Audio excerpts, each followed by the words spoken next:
All right, good evening, everyone. I'm here with the former New York State Athletic Commission, Randy Gordon. Randy, thank you so much for joining me today.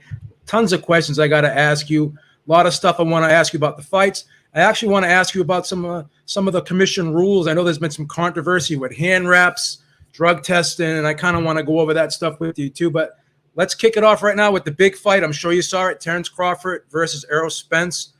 Just give me your quick thoughts about that one. I was very impressed with Terrence Crawford. And first of all, thank you so much for having me here. But all since the fight, my phone hasn't stopped. And I can't stop thinking about Terrence Crawford, how good he was that day. And I just can't stand the Monday morning quarterbacking that Errol Spence was nothing, that he was overrated, because going into the fight, I would say half the people I knew were picking Errol Spence to win. And I don't think Errol Spence lost because he was nothing. I thought that Errol Spence was nothing that night because Terrence Crawford was so good and absolutely shut him down every which way. To me, Terrence Crawford that night not only was a great fighter, that night, he basically was an all-time great. That was going to be one of my questions. So would you put him in the all-time great category? And you just answered that. Yeah, absolutely. Let, No question about it. And I mean, I'm getting some flack on this. Oh, how could you say that? Well, how could I not say it? Tell yeah, me who would have blasted him out that night. yeah. You're going to tell me Sugar Ray Robinson? Well, Sugar Ray Robinson was probably the best fighter of all time. Do I think Sugar Ray Leonard would beat him? You know what? I think that Sugar Ray Leonard might have been the second best welterweight of all time. But I do think that the Crawford we saw that night basically gives Leonard and any other welterweight that you want to mention, including Floyd Mayweather, probably the fight of his life, if not beats. I do think that he beat Floyd Mayweather. I agree. I was talking to someone today, had a conversation, and they were killing me. They were going off of me. How could you say that? How could you say that? Well, it's just my opinion.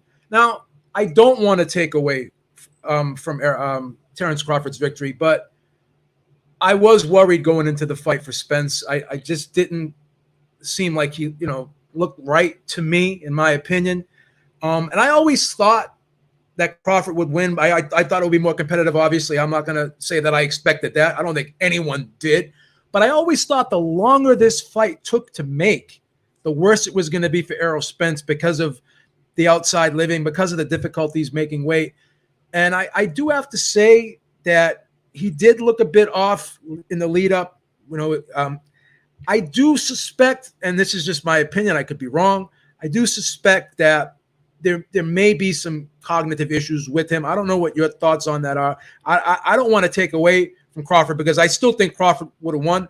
I anticipated this fight kind of playing out more like Crawford versus Porter did, where the first half was competitive and then Crawford would pull away in the second half. But I always thought that Spence was on borrowed time the longer he stayed at 147, and just with a lot of these circumstances. Am I off here? What are your thoughts? I don't really think you're off. But before the fight, I wasn't hearing all that much talk about another weight division.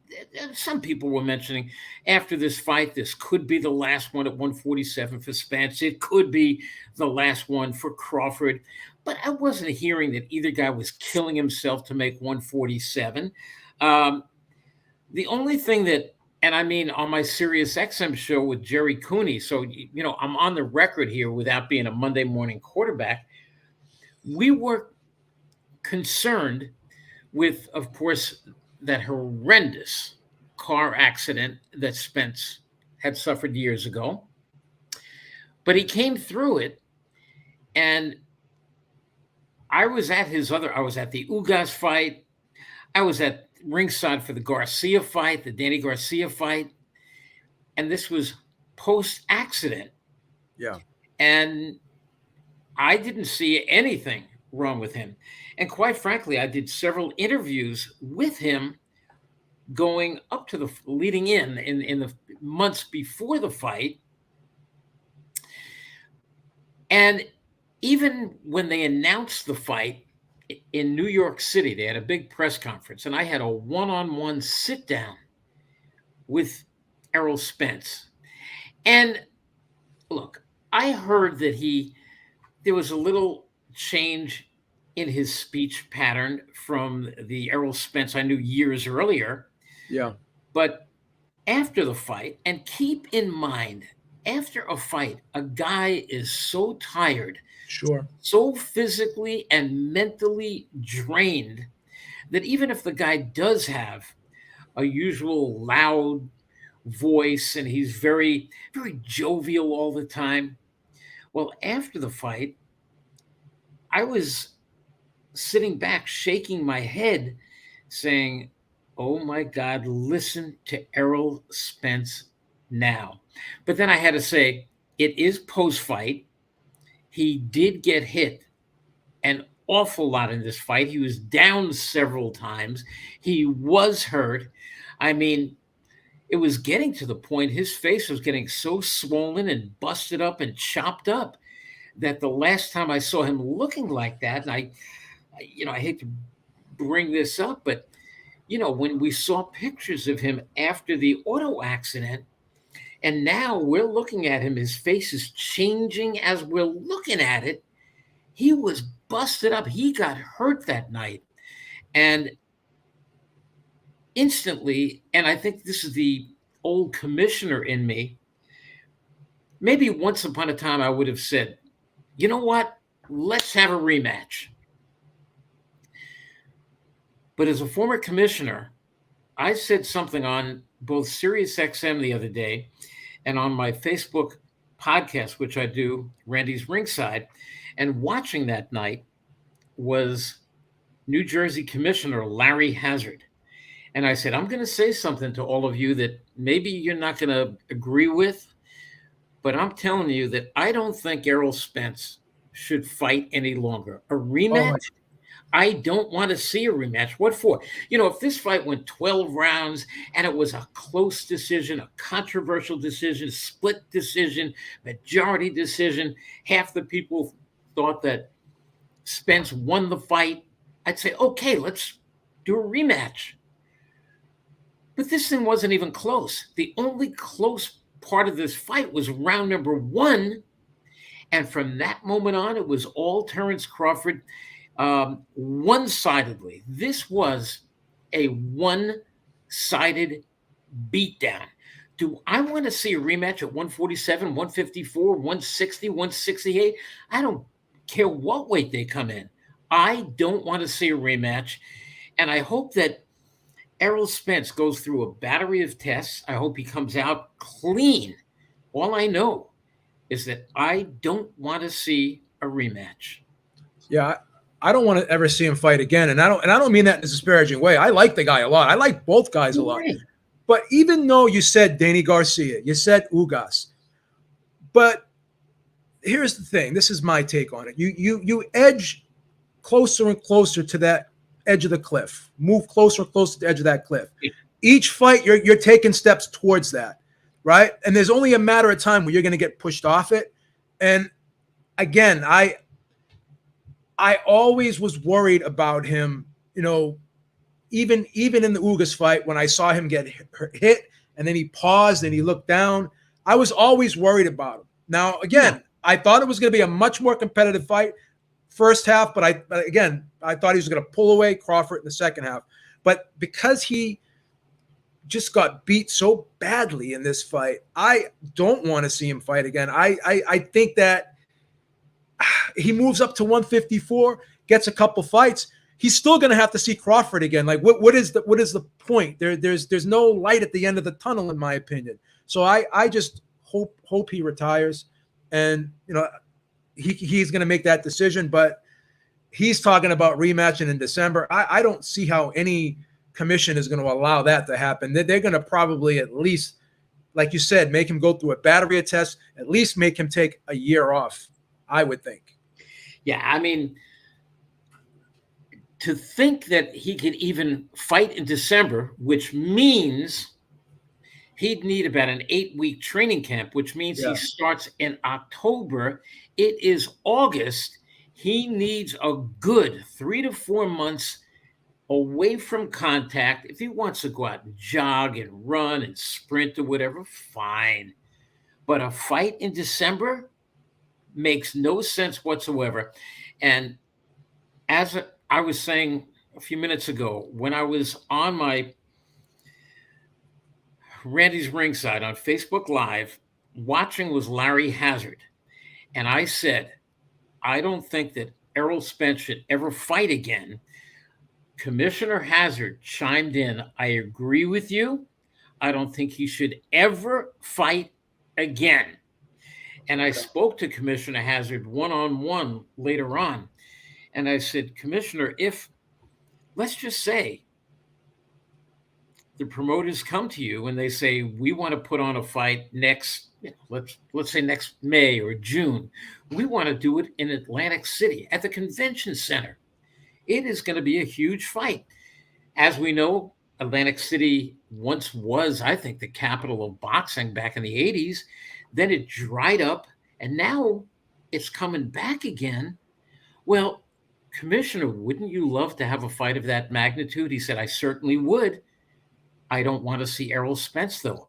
He said, I have to say that I will not license Errol Spence. And a number of other commissioners called me as well. Wow. Wow, that's interesting. Let's see what happens if and when, and this is just something Errol Spence said, that he'd like to have a rematch in December. This is something he said. Let's see if it really gets put into action, because it makes no sense to me that they should be talking about a rematch A and B in December. No sense whatsoever. It's not realistic, and I don't think it is going to happen. You know what? Why rematch in December? It's so fresh. Why don't we do it September 1st? That's how ridiculous it is. Yeah, sounds crazy. So is Terence Crawford the best fighter in the world, or is it Naoya Inoue? What's your opinion? Because I know you were going back and forth with it. You were struggling with it. I saw you on Twitter going back and forth. Where are you at today with it? Just because of the magnitude of his victory over an undefeated champion who was basically picked by so many to beat him, I did have Inoue, and it's not that I'm dropping Inoue. I think he is one of the most terrific fighters these eyes have seen in my 50-plus years in boxing. I had him at number 1. I had Crawford at number 2. Basically what I did, I didn't drop Inoue. I elevated Crawford to number 1, pound for pound. So I have it 1A and 1B. And then I have number 3. Everybody else is number 3, 4, 5, and so forth. Inoue is just a phenomenal fighter, one of the greatest fighters I have ever seen. And I think he's going to prove how great he is before the end of his career. But Crawford, what he did the other night,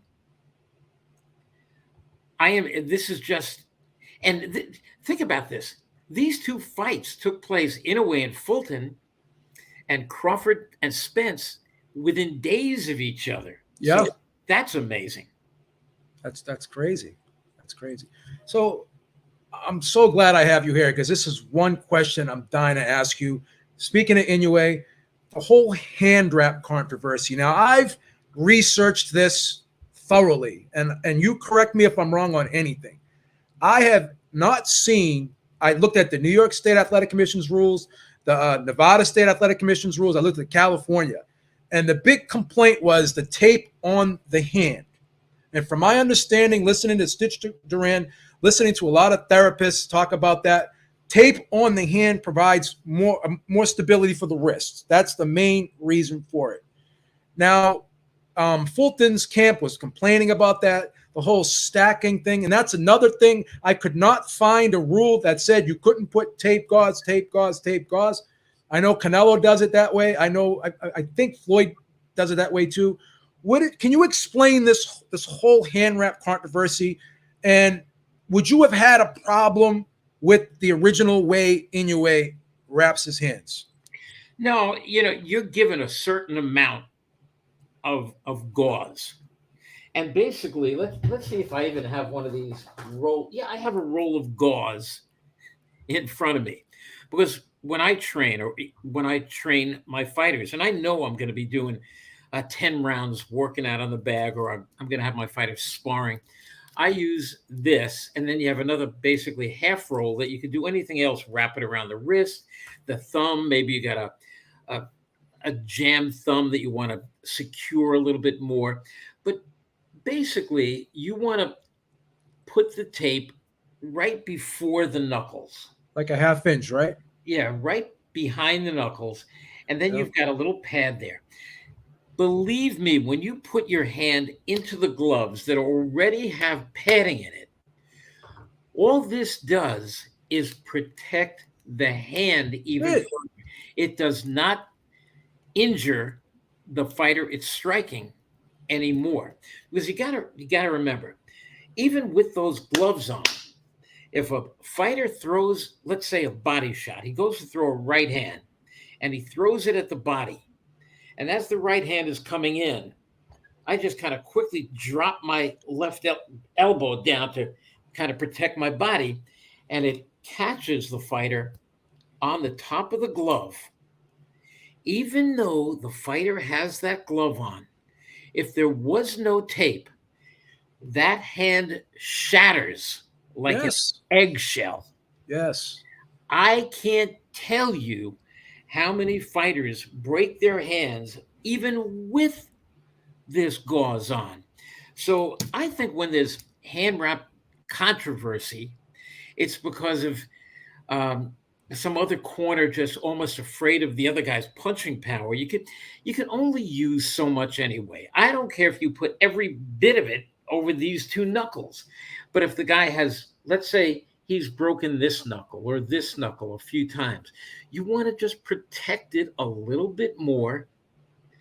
And we've always been taught as fighters and ex-fighters that when you throw a punch, you don't land like this, because then, in fact, if you go into any hospital emergency room and you sit there, let's say on a Saturday night, I don't think you're going to be in that emergency room more than 1 hour before somebody comes in with their hand encased in ice. Why? They just got in a barroom brawl, whatever, and they hit somebody. How? Like that. Yeah. Well, guess what? Look at the only thing that's landing is my pinky. Yeah. A lot of us have gotten angry, maybe at work. You did something wrong. I messed. Oh, damn. And you just kind of hit the wall out of frustration. Well, we hit it wrong. Yeah. And it's called the boxer's fracture, which is funny because a real boxer won't fracture their hand right here, because First two knuckles. we punch correctly. Bang! First two knuckles, yeah. And all these barroom brawlers, it's called a boxer's fracture, but they're not boxers, and they're just cranking up and they're winding and landing the punch like that. Yeah. So what you have to do, guys like, let's say Deontay Wilder, he has shattered his right hand several times, but I think there's a reason he's done that. Yeah.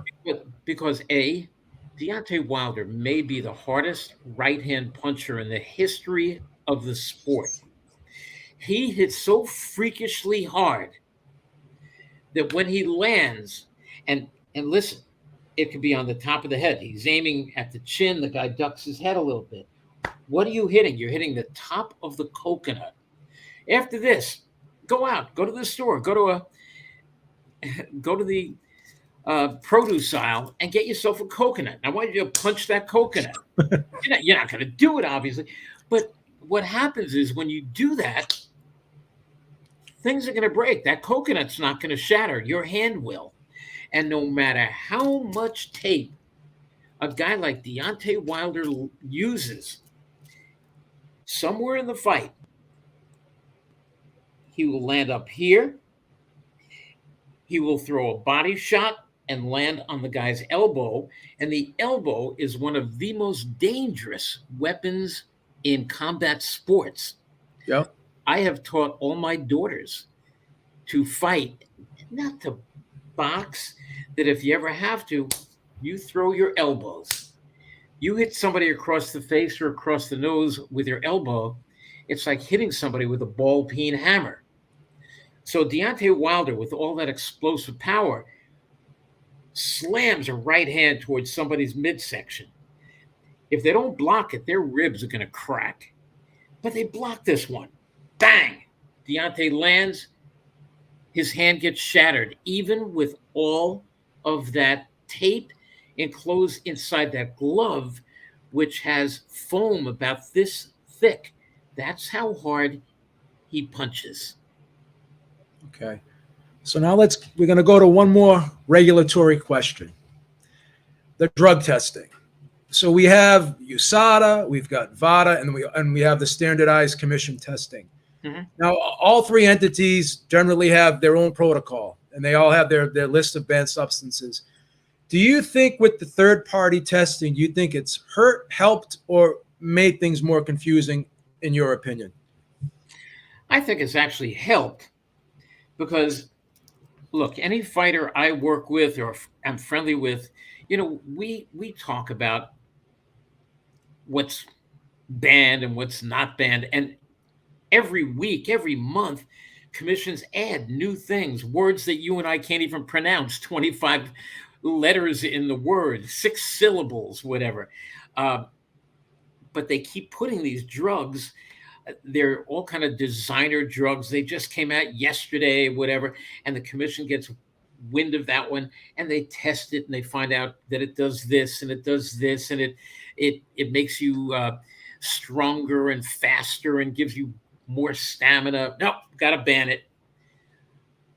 And you got to remember, a lot of these commissions don't have the biggest budget in the world. When I was with New York, when I was commissioner, we had the biggest budget of any commission. Nevada has a big one. California's got a big budget. What about Texas? Pennsylvania. I do believe Texas has a big one, though I think it has over the years increased, and I do think that New Jersey has a big one. But there are other states that have a budget. I got more in my pocket right now, and you got more in your pocket than some of these other states, and they can't afford to do any kind of drug testing. And many of the fighters, they don't have the money. Their managers don't have the money. They're not the world champions that Terrence Crawford is or somebody else, Canelo. And if they're asked to pay for it, well, they would rather not fight in your state because you got to do drug testing, you got to do head testing, you got to do ophthalmology exams, thousands and thousands of dollars. But in a place like New York, basically the commission will pay for all that. So, hey, it's a great place to fight. Nevada, great place to fight. So when there are agencies like VADA, I love it. The more drug testing I think is done, the better it is. And you know what? Many fighters don't even realize that a little thing, and without mentioning any brand names, most of your nasal sprays is simple nasal sprays. You have a cold, you can't breathe, you want to sleep at night. You know what? You take a shot, 1 or 2 shots in each nostril, and at least you get a good night's sleep. Let a fighter with a cold do that. Guess what? It's in your system. And then a day or two later, they're taking some drug test with the commission. They flunk it. Why? Because they just inadvertently used a nasal spray. They didn't even realize. So I tell all fighters, guys, put nothing in your body without, you can put some food in there. And then, of course, we have tainted meat, which is a whole other story. But anything that you want to do, you're using eye drops, ear drops. You're taking what you think is a good vitamin that your trainer gave you, which I hear all the time. Don't do it unless you check with the commission. They have a list yay long, and they'll tell you what's banned. Look on the nasal spray. Whoa, there are 3 ingredients in there that are banned. Yeah. I love the fact that there's the anti-doping agencies, VADA and this and that. I love it. The more drug testing, the merrier. I think it's great because it's not an even playing field. If one guy comes in just completely clean and the other guy comes in as dirty can be, and then they always will say, I didn't know. I thought it was a supplement I was taking. Yeah. Yeah. So a lot of times with the big fights, we'll hear that the unified rules of boxing are being applied. And I'm assuming that's from the Association of Boxing Commissions that was formed in the 1980s. Of which Go ahead. I am one of its presidents. I think I was the 3rd president. Okay. So when it's under the unified rules, is that only for the big title fights, or is that for every, like, are those designated for specific fights? In other words, is what I'm trying to get at. When you hear this is under the auspices of the unified rules of boxing, and I'm assuming that's from the Association of Boxing Commissions. Is that only for certain fights, or does that have to be agreed upon? How does that work? Well, basically, it's for the title fights because every state has its own set of rules. New York has its own set of rules. Yep. One of the things that I call for, but you got to remember, this is back in 1990. Yeah.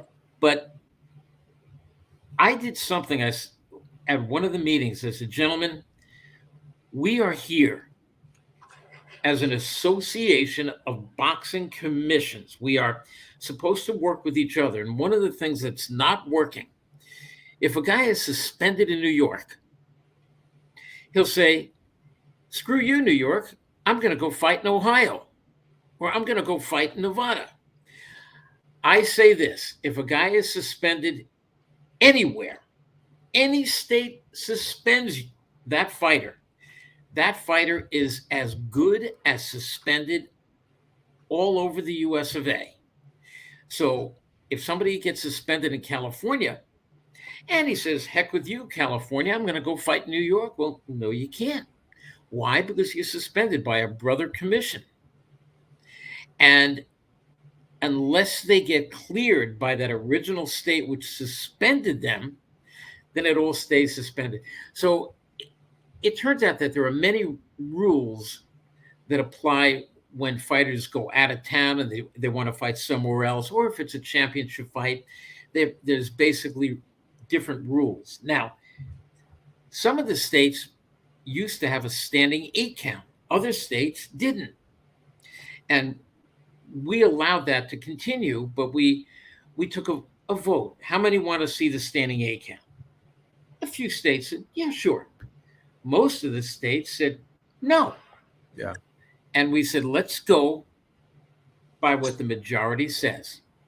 We actually had a standing 8 count in New York. I said, being that everybody said no, I say no more standing 8 count.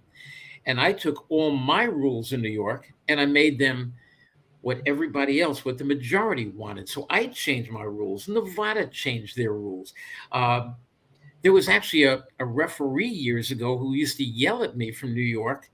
He said, bring back the saving by the bell. I said, I hate that. Oh, I would hate that. Of course.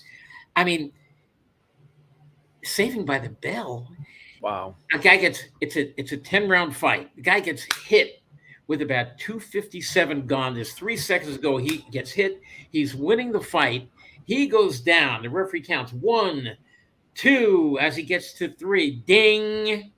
He is out cold. But guess what? He's saved by the bell.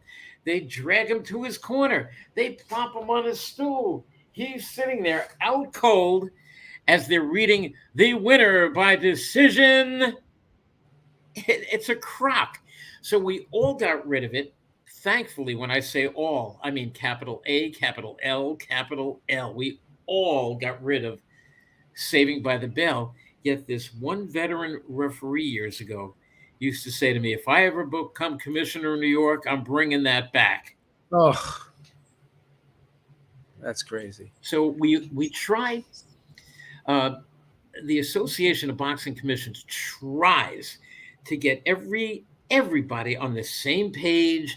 We'd like to see the same contracts, the same licenses for judges and referees and fighters, all kind of contracts, managers, trainers, everybody. I'd like to see all on one page. And I still think there are some that are a little bit off, but I've watched it over the years getting closer and closer and closer.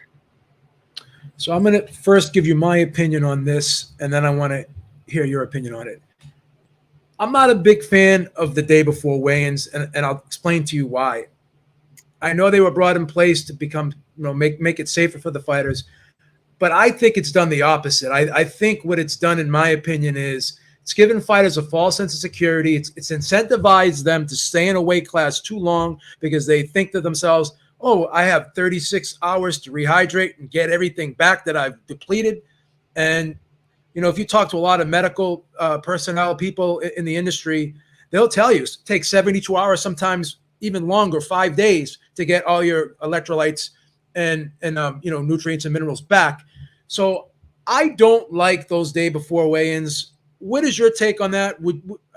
Are you for them? Do you think it makes the sport safer? Do you think it's better for the fighters, or would you prefer to go back to same day weigh-ins early in the morning like me? I have two feelings on that. It's a great question, and it's probably one of my most asked questions. I would like to see it go back to same day, because Thank you. Look, if a fighter is fighting at 135 pounds and he kills himself to make weight, then he doesn't belong at 135 pounds. He belongs at maybe 140. But because, and again, I like to do what the majority wants. And the majority of commissions, because of their doctors, the doctors have all gotten together and they say it's safer, because when you're depleting yourself, even up to the day of a fight, much of that water weight comes from inside your cranium. And you know that. And, when you go outside, let's say on a hot summer day like today and yesterday and a few days have been, and you're out there running or whatever, and you are sweating, you are pouring, much of that water is coming not just from within your cell, it's coming from basically this big container up here, which has your brain, your computer in there, and surrounded by fluid.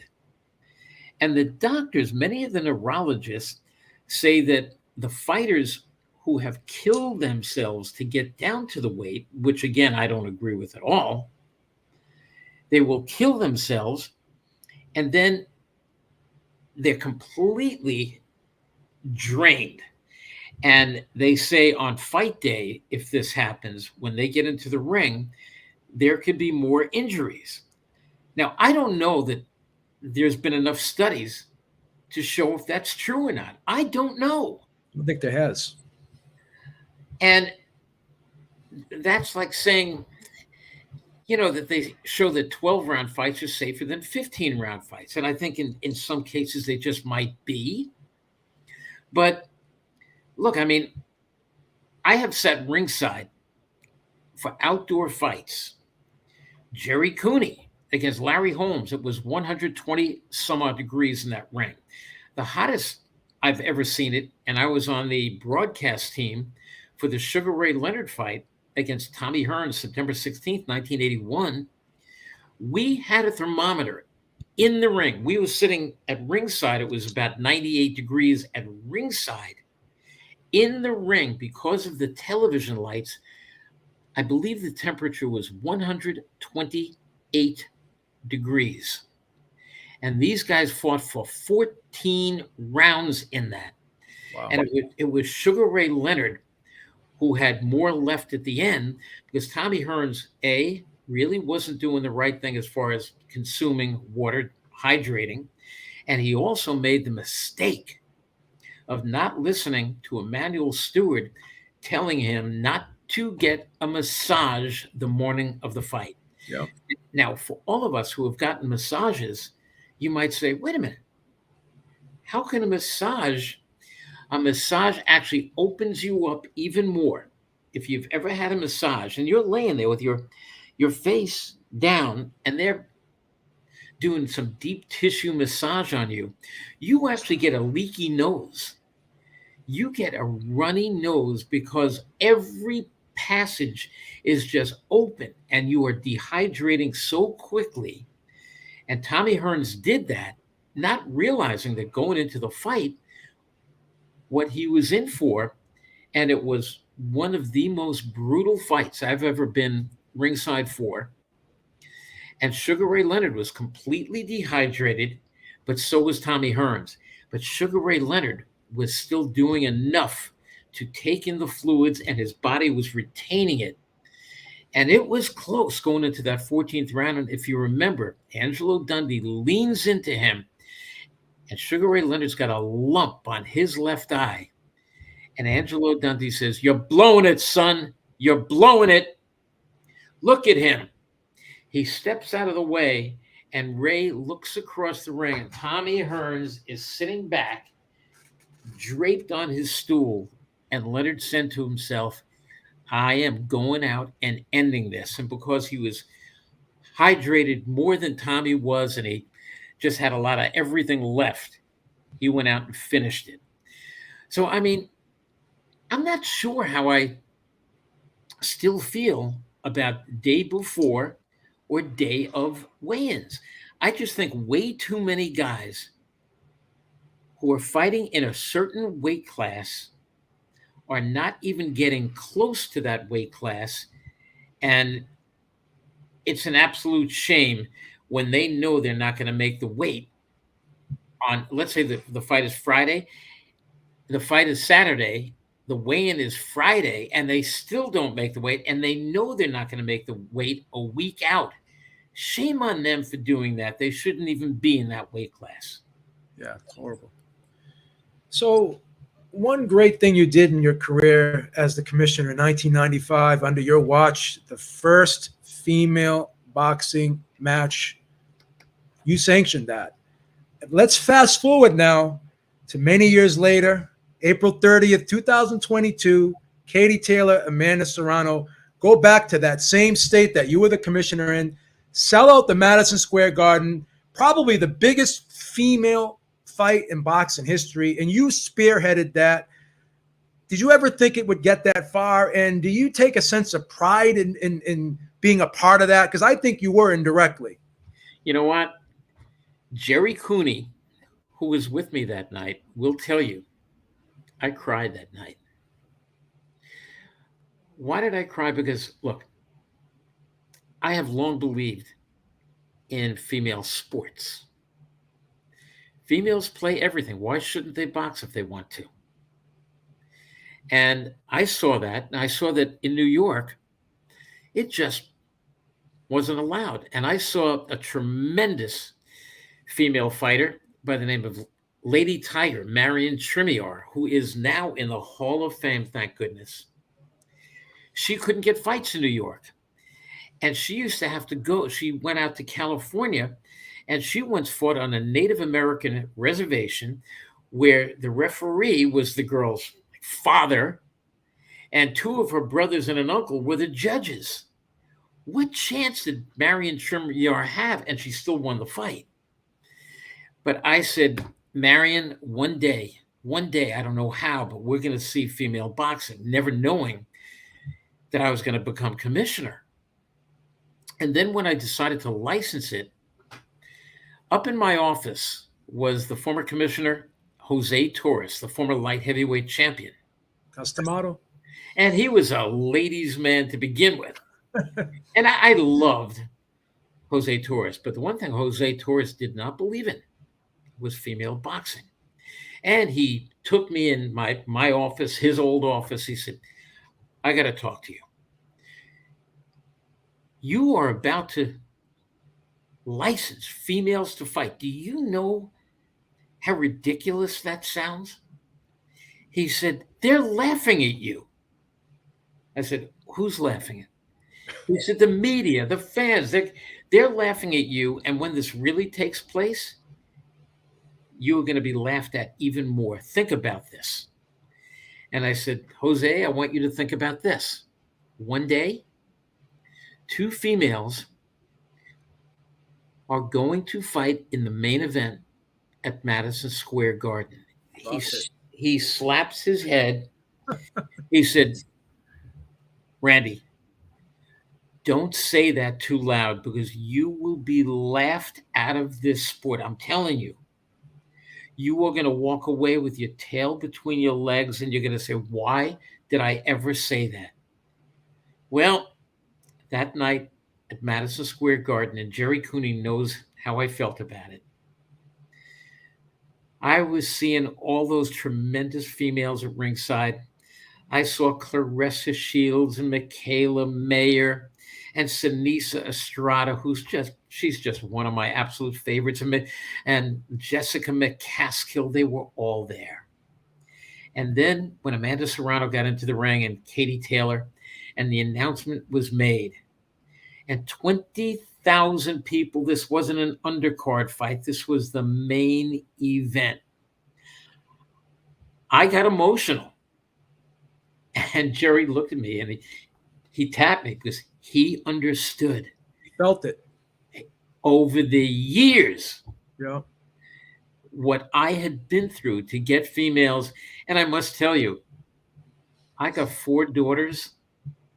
They were all so proud of me that night because they knew what it meant to me to have 2 females in the main event. I think of everything I ever did, and I had nothing to do with putting that fight together other than years earlier just saying, this can be done. Yep. This can be done and it will be done. And having somebody just so knowledgeable like Jose Torres. I adored Jose Torres, but I didn't agree with everything. I don't agree with everything that everybody said. None of us do. No. That's what makes us individuals. I have pushed and pushed and pushed for female boxing. And when Kathy Collins became the first female to win a fight in New York, to this day, I'm close with Kathy Collins. She just was inducted into the New York State Boxing Hall of Fame. And I'm really looking for Laurie Bischoff, who was her opponent. I give her all the credit in the world. I think that might have been her only fight. But the fact is, they did it. And I couldn't be prouder when, so you talk about female boxing, you're talking to the right one. And yeah. I got it. And I got to tell you, it is getting better and better and better. And where I didn't like the 2-minute rounds for females, now I do. And the reason I do,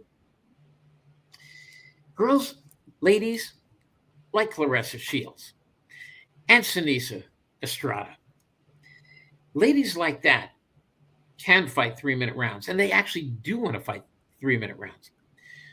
But with the 2 minutes, and again, I must tell you, if I was sitting as commissioner in New York right now, if there was a female fight that came into New York, I would say, how would you like to fight a 3-minute round? You're supposed to fight 2 weeks from today. It's going to be 2-minute rounds unless, do you want it 3 minutes? Do you want it 3 minutes? Yes? Yes? 3 minutes. And it would be 3 minutes. But with 2 minutes, you get them stepping on the gas from the opening bell.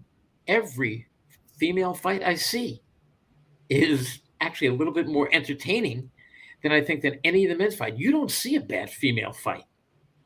And look, last week, Sinisa Estrada took on this once beaten Argentine who came very close to beating her. And the two of them threw so many punches. I love female boxing more than I ever have right now. Yeah. And it's funny you say that because there's a gentleman that I talk to a lot, and he does podcasts with me, Joe Calix. He said the same thing. He goes, I like the 2-minute rounds because it gives the women a sense of urgency that I got to get this done. I got to move quicker here because I don't have much time to work with. And, I heard both sides of the argument, but I think you articulated that pretty well. So But how you about did. this? Go ahead. Keep it at 2 minutes, but instead of 10 rounds in 12. a Yeah. make it 12 rounds for a championship fight. A Sinise Estrada fight, a championship fight should be 12 rounds. A Clarissa Shields championship fight should be 12 rounds. Make it 2 minutes, but give me 2 more rounds, okay? So either 3-minute rounds or 12. Give me 2 minutes and 12. Gotcha. So speaking of Clarissa Shields, I don't know if you've heard, she's called out Keith Thurman and she wants to fight Keith Thurman. And Keith Thurman said that he would do like an exhibition with her. And he just uses his left hand. He just uses jab. Even if that was an exhibition, would you ever sanction something like that? I guess they said they were going to donate the money to charity. What are your thoughts on that? Because on the surface, that sounds crazy to me. It is crazy. It is crazy. Years ago, there was a female fighter. She has since passed away, and she actually got inducted wrongfully, I thought, into the International Boxing Hall of Fame. Jackie Tonawanda, the female Ali. She fought in a contrived fight against a male at Madison Square Garden and knocked him out. Jesus. The punch she hit him with wouldn't have knocked me out. I'm like, oh, give me a break. But over the years, she convinced people that she knocked men out, that she had many fights, that she won the fights. She never won a professional fight. In fact, she was 0-1, and she was put on the ballot a few years ago into the International Boxing Hall of Fame. Had everybody fooled. They knew her as the female Ali, but she didn't really fight a man. It was, it was a professional wrestling. There was a preconceived ending. Now, Sure. for Clarissa is all about social media. She loves getting attention. Well, she's a damn good fighter. She is probably the GOAT that she calls herself, the greatest woman of all time. To think that she could get in with somebody, even, let me tell you, Naoya Inoue would beat her. There's female boxing. There's male boxing. Keep it at that. Is she going to get ink out of it? Of course she's getting ink. She's going to get ink, and she's going to get people like you and I talking about it. Keith Thurman, I have never heard him sounding better mentally, looking better physically. I think he is going to surprise people. When he comes back later this year, it's going to shock me if he doesn't look great, because I've been hearing nothing but great things about Keith Thurman, who over the years has suffered a lot of injuries, had surgeries for them. COVID hit, he was off. He's fought, I think, one time in 4.5 years, and he's not 55 years old or something. He's about 33 years old, something like that. Yeah. I am predicting that Keith Thurman is going to have himself one heck of a comeback, keeping in mind that Terrence Crawford might be leaving 147, maybe even leaving boxing. Errol Spence is going to be moving up. Who else is there aside from perhaps Jaron Ennis? Aside from Ennis, I think that Keith Thurman, if he is back the way I'm hearing, mentally and physically, I think that Keith Thurman is still going to be heard from. So for Clarissa Shields to put out a challenge to him is just ridiculous. So there's no way under your watch you're sanctioning that. Well, okay.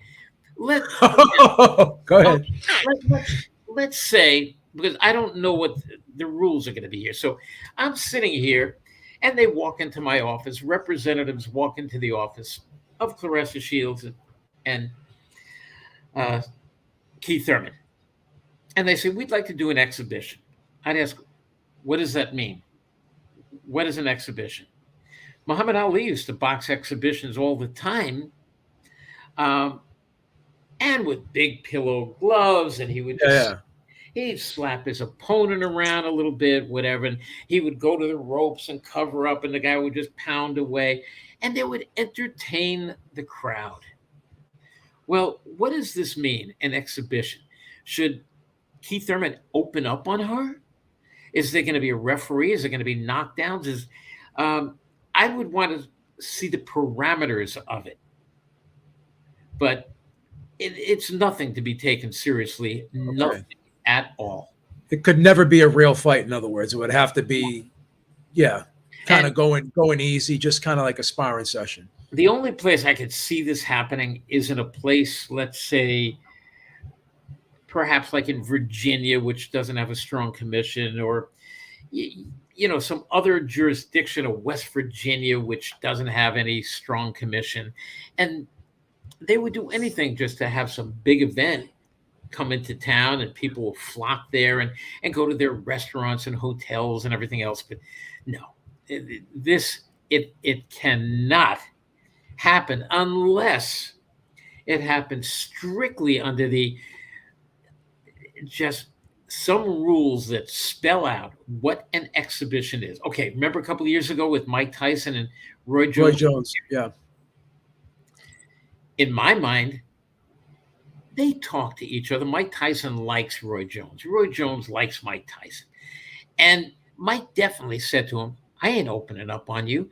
Let's just make a few million here. Let's move around. I'm going to bash you to the body. You keep your hands up. You throw shots at me. Yeah. Miss me, whatever. Hit me with a jab and hit me with body shots. And they got through 8 rounds of very entertaining. Yeah. I'm sitting back going, oh my God, this is a great exhibition. But for the people who are asking me, do you think Roy Jones could knock Tyson out? Do you think there will be stop it? It's not real. Mike Tyson didn't even really throw any headshots. He was just throwing body shots at him. Yeah. It was an exhibition, and they did it. They did it right. Put on a good show. They absolutely did. And if Keith Thurman would do the same thing with Clarissa, it could be a fun event, but it's nothing to be taken seriously. Oh, come on. Got you. So speaking of taking things seriously, let's talk about the YouTubers, the influencers doing boxing. What's your take on that? Do you have a problem with that, or you think it has a place in boxing? When Jake Paul, and let's say the influencers, nobody is a bigger one than Jake Paul. When he first started doing it, I was furious. I said, I realize he's got this big following, and now he's looking for a way to make money. And he's going to use boxing to make money. And I was, as a boxing purist, if you will, I didn't like it. But then I got to know more and more about Jake Paul. And I got to tell you, I'm crazy about Jake Paul. I am crazy about him. I like the way he trains. I like his attitude. He takes it all very seriously. He's got his own promotional company, MVP Promotions.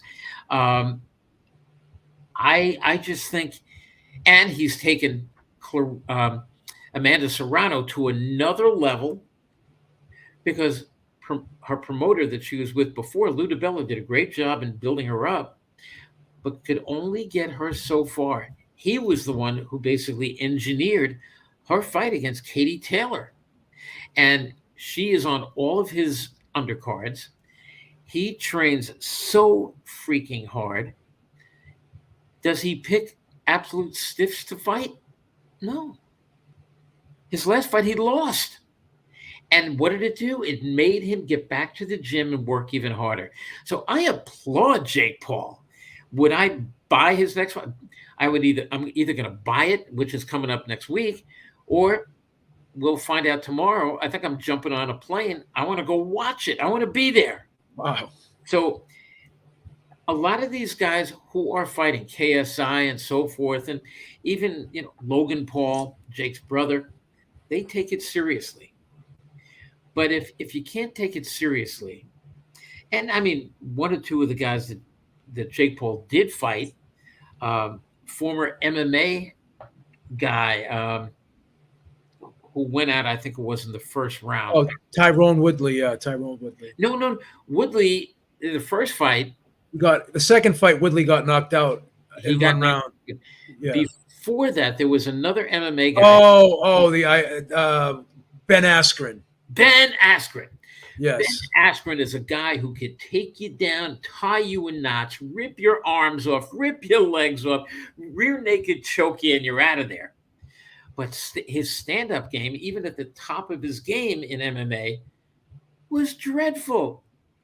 He couldn't do it, but that's why he was such a great ground game guy. He was a great wrestler, Brazilian jiu-jitsu, and all the rest. But to stand there like this and only throw hands, he was awful. And Jake Paul realized that right away, popped him, and got him out of there. See, stuff like that I don't like, but you're never going to see Jake Paul do that again. Jake Paul was really learning about himself, I think, as a fighter back then. And I give him all the credit in the world. I think if you could say, well, here I am. I'm a guy people watch on YouTube and everything else and on social media. I'm going to get in the ring. And all of a sudden, your fans pay millions of dollars to watch you. You're going to keep going. Yeah. Now, are you going to make a joke out of it, or are you going to get into the gym and train for several months? Jake Paul has shown us he will do that. So he trains hard. He has taken somebody like Amanda Serrano and others. He is signing fighters. He puts on his own matches under MVP Promotions, and the matches, I must tell you, are very competitive. He is not putting a guy who's 10-0 and he just signed against the guy who's 1-57. They are competitive matches. Good for him. He's become a promoter. He's a fighter. Whether he's ever going to be able to fight at the level of a championship, I doubt. But I love everything that he's doing. So where I used to hate these crossover fights, it's entertainment, and I'm entertained. Gotcha. So let's get back to the real fights. One big one's coming up September 30th. Canelo Alvarez versus Jermell Charlo. Does Jermell Charlo have a shot in this fight? I think he has a shot because he's always in great shape. He's a terrific fighter, very strong. He's fast. He has everything. Jab, combinations, ability to take a shot. I am not sure where Canelo is at this point. Is Canelo perhaps, using golf terms, is he on the back nine, heading into the clubhouse? No, I don't think it's that deep. I think that there are some fights left in him. Do I want to see him fight a Dimitri Bivol again? I want to see Dimitri Bivol against Canelo as much as I want to see Crawford and Spence have a rematch. Yeah. Stop. And one of the reasons that Canelo does that is because if he does lose, and losing hurts, he can say, but look what I'm doing. I'm really a 154-pounder who jumped to 160, 168. I won a title at 175. Now I'm taking on the very best 175-pounder out there. One of the two, anyway, better be of the other one. And I gave him a good fight the first time, and he decisioned me. Let's do it again. And if he loses, he gets paid 50, 60 million for it. And he says, but I lost to a great light heavyweight. What I want to see Canelo do is get past Jermell, and I think he will. I think it's going to be a 12-round decision. I agree. I don't see either guy stopping the other one. I don't see Jermell doing enough to beat Canelo. And if he does, he's just out-hustled him over 12 rounds. It'll be a major upset. But I want to see if Canelo wants to continue with this, and I know he signed a 3-fight deal. I would think the first one, this is number one with Jermell. Originally, I was thinking number two was going to be Jermall. But brother Jermall, 32-0, the middleweight champion, is having personal problems right now. I don't think he's going to be ready to fight. Even if he cleared these problems up right now, I don't think he's going to be ready much before the end of this year. So I don't know what's going on, and I think all we can do right now is pray for Jermall because there's apparently a lot going on. Yeah, it seems to be a lot. It's going to be Jermell I thought it was going to be Jamel, Jamal, and then one of the two Davids, either Morrell or Benavides. Now it's not going to be Jamal. So fight number 2 could very well be either one of the Davids. David Morrell, who's about 9-0, transplanted Cuban, who I think is as good as anybody out there at 168, or David Benavides, who I'm not sure how much longer he can hold 168 pounds. He once weighed 240. Yeah. And he is a guy who kills himself to Yeah. stay at 168. So, and he is one of the top 2 or 3 168 pounders. Let Canelo fight him. I think he will get past Jamel. Then let him fight perhaps Benavides. And then, should he get past that third fight against Morrell, win or lose, in those 3 fights, he makes millions of dollars and says goodbye at a young age. Yeah, call it a day. So, Rainey, before I let you go, I want you to talk about your book, Glove Affair. What was the inspiration for that? And kind of let the people know what that's all about. I'm going to put a link to it in the description box so people can go check that out. Well, Glove Affair is one of my. I'm actually finishing up on Glove Story, which is almost a continuation of Glove Affair. Look, I've been, to me, a lot of us fans say, man, I'm the luckiest fan in the world. I just was given a ticket to sit ringside for whatever. I always wanted that. I am a fight fan from the time I was a kid. And one thing after another happened to me to say, geez, I was so lucky to have that. I met Nat Fleischer right after Rocky Marciano died in the plane crash. He took me under his wing. He treated me so incredibly well, not even realizing that while I'm in his office in 1969, 10 years later, I am going to be in that exact office, sitting in that exact leather chair at that same desk as the editor-in-chief of Ring Magazine. A sportscaster for ESPN, USA Network, started the Tuesday night fights, MSG Network. I just signed my brand new contract with the MSG Network, and I get a call from New York's Governor Mario Cuomo, asked me to become commissioner in New York. I'm like, oh my God.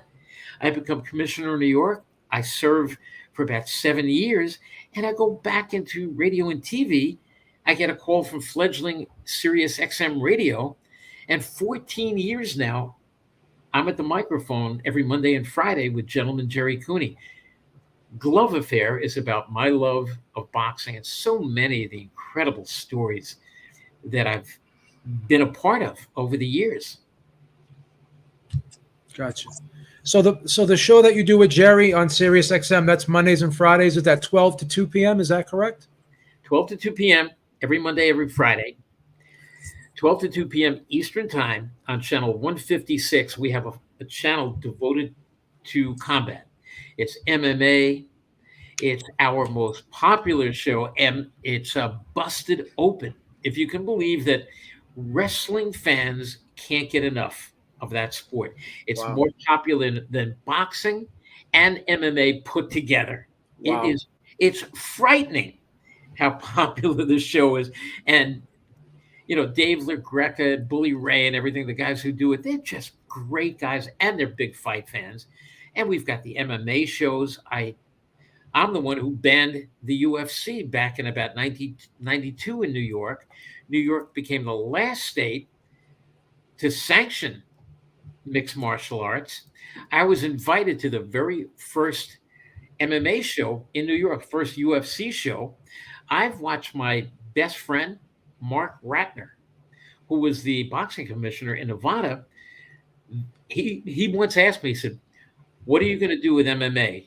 And I told him in 1992, I'm banning it. He said, then if you ban it, we're going to ban it. And they banned it in Nevada.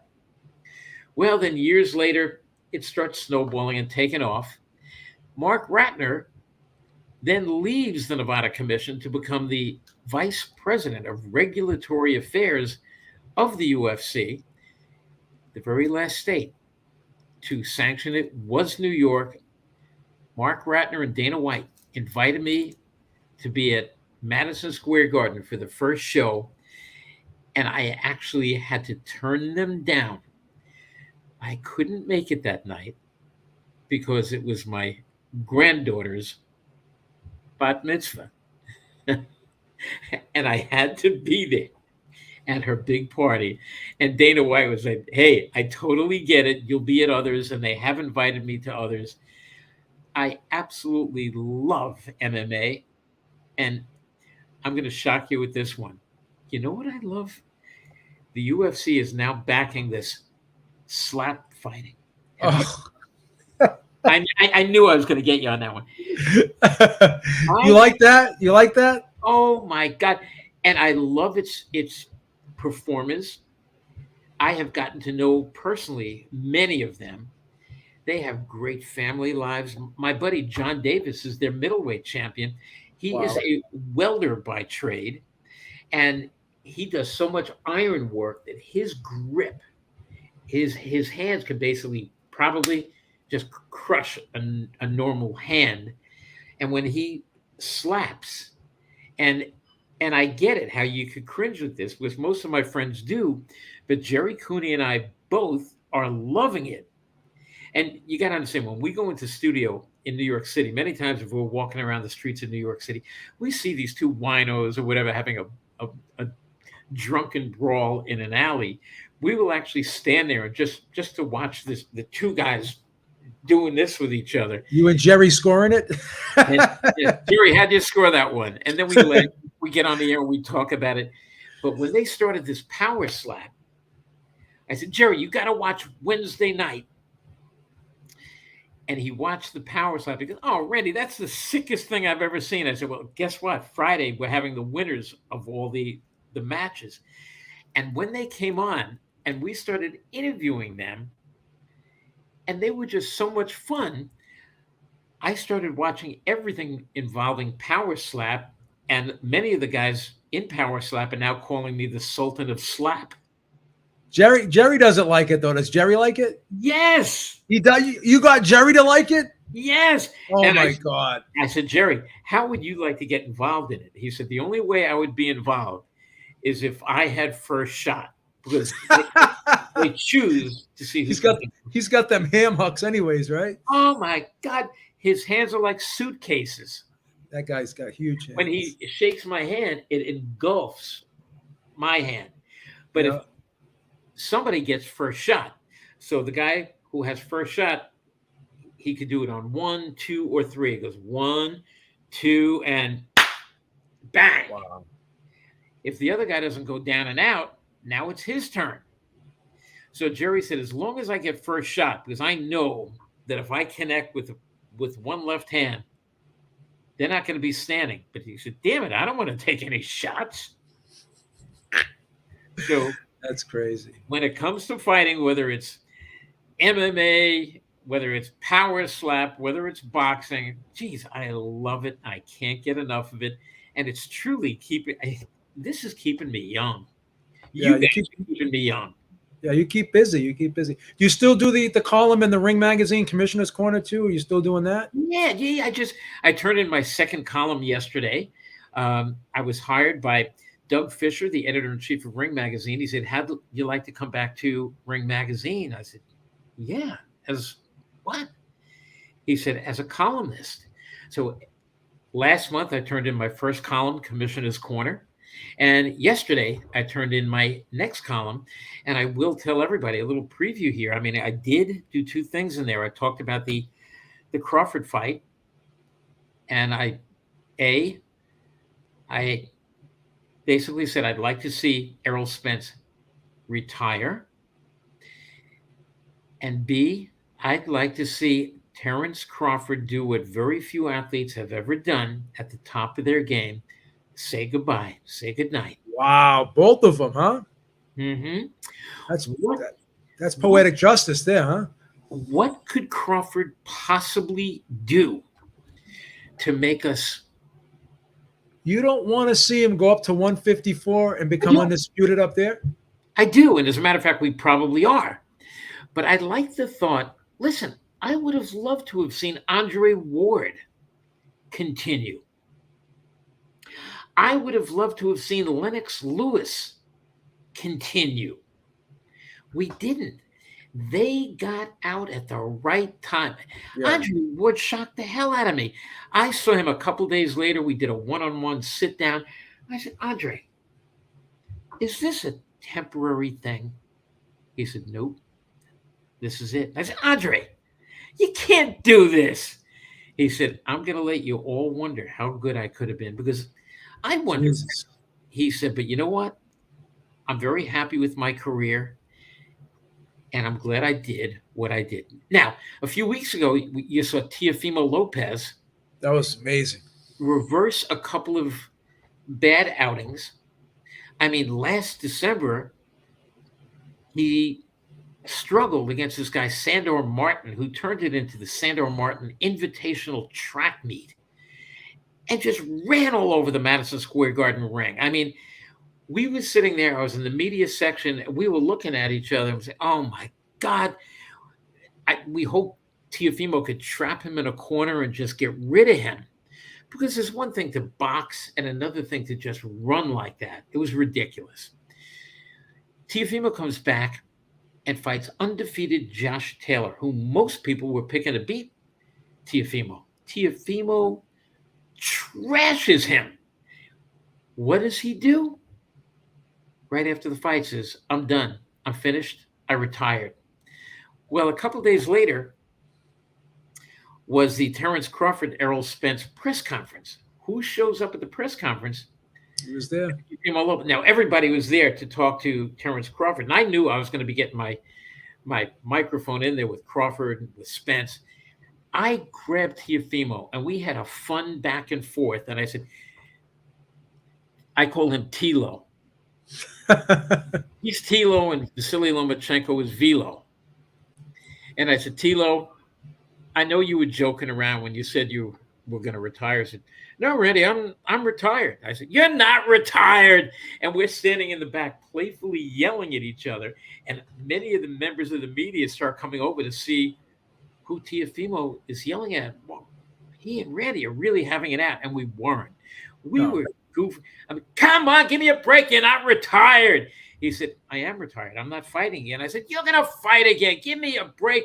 If you could fight Regis Prograis, or if you could fight Tank Davis stepping up, you're going to fight again. He said, I'm retired. I said, okay, right now you're retired. Tomorrow you might not be. He said, I'm retired. I said, you don't even want to bet me on this. You are not retired. Well, I am hoping he's not. I want to see him fight again, and I do believe he is going to fight again. I want to see Crawford retire. If he does, good for him. It's going to leave us all saying, he was a great fighter. Was he an all-time great? Could he have beaten Floyd Mayweather? I think so. I really do. I think so too. Hello.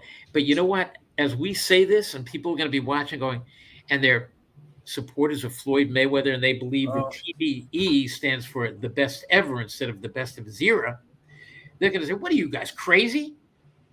Mayweather would what? Trash him? I think that I really believe that Crawford has a wrong style for Mayweather. He's probably every bit as quick. Don't tell me he's not. He's got combinations. He mixes his shots up. His IQ is so incredibly high. I am just not sure that Mayweather, forget any knockout or whatever. I see Terrence Crawford beating Mayweather by points, maybe 8-4, 9-3 in rounds. Could be Mayweather's first stoppage loss, in my opinion. That guy is a beast.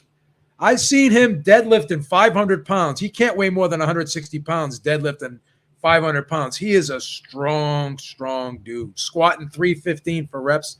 He's not normal, this guy, Terrence Crawford. No, he's not. He's not normal. No, he is not. He's a freak. I have been with him so many times, and you look at him physically, he almost looks to the point of being frail, but not this fight. He filled out a little bit. Yeah, he filled out beautifully, didn't he? And I truly believe we are now talking about an all-time great. I'm with you.